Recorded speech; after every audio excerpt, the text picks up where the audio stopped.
శ్రీ గురుభ్యో నమ. శ్రీమతే రామానుజాయ నమ. ఈరోజు మంచి మాట.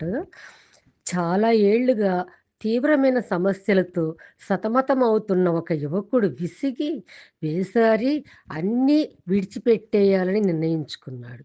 అన్నీ అంటే అన్ని సమస్యలు, ఉద్యోగం, తనని నమ్మిన కుటుంబాన్నే కాక తాను నమ్మిన దైవాన్ని, చివరికి దైవం ఇచ్చిన జీవితాన్ని కూడా విడిచిపెట్టేయాలని నిర్ణయించుకున్నాడు. చివరగా ఒక్కసారి భగవంతునితో మాట్లాడాలని ఏకాంతంగా ఉన్న ఒక అడవిలోకి వెళ్తాడు. భగవంతుడా, నేను ఇవన్నీ విడిచిపెట్టకుండా ఉండటానికి కారణం ఒకటి చెప్పగలవా అని అడుగుతాడు. దానికి భగవంతుడు వాత్సల్యంగా, నాయనా ఒక్కసారి నీ చుట్టూ చూడు, ఎత్తుగా అందంగా ఎదిగిన గడ్డి, వెదురు మొక్కలు కనిపిస్తున్నాయా? అవును, కనిపిస్తున్నాయి.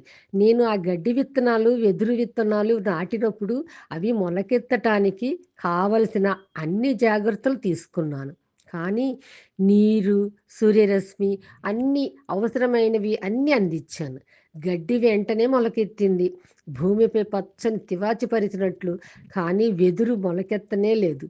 కానీ నేను వెదురును విడిచిపెట్టనూ లేదు, విస్మరించనూ లేదు. 1 సంవత్సరం గడిచింది. గడ్డి మరింత ఎత్తుగా, ఒత్తుగా పెరిగింది, అందంగా, ఆహ్లాదంగా. కానీ వెదురు చిన్న మొలక కూడా మొలకెత్తలేదు. 2, 3, 4 సంవత్సరాలు గడిచాయి. వెదురు మొలకెత్తలేదు. కానీ నేను అప్పటికీ వెదురును విస్మరించలేదు. 5వ సంవత్సరం వెదురు చిన్న మొలక భూమిపై మొలకెత్తింది. గడ్డి కన్నా ఇది చాలా చిన్నది. కానీ ఒక్క 6 నెలల్లో అది 100 అడుగులు ఎత్తు పెరిగింది, అందంగా, బలంగా. 5 సంవత్సరాలు అది తన వేళ్లను భూమి లోపల పెంచుకుంది, బలపరుచుకుంది. పైకి ఎదిగిన వెదురు నిలబట్టగల బలం వేళ్ళు ముందు సంపాదించాయి. ఆ బలం వాటికి లేకపోతే వెదురు నిలవలేదు. నా దృష్టిలో దేనికి కూడా అది ఎదుర్కోలేని సమస్యను నేను ఇవ్వను. ఇన్నాళ్ళు నువ్వు పడుతున్న కష్టాలన్నీ, ఎదుర్కొంటున్న సమస్యలన్నీ నీ వేళ్ళని, మానసిక స్థైర్యాన్ని బలపరుస్తూ వచ్చా.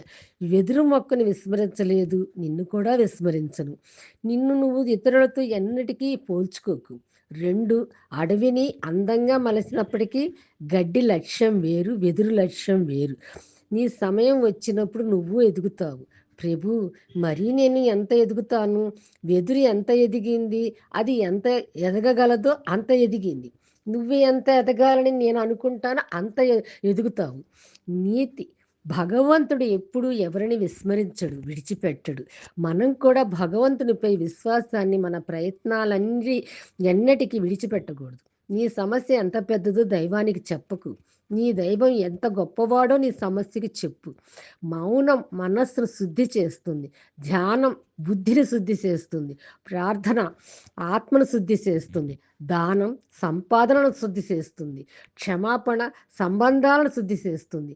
కోపం, ద్వేషం, అసూయ వంటి పనికిమాలిన విషయాలతో నింపటానికి మనసు చెత్తకుండి కాదు.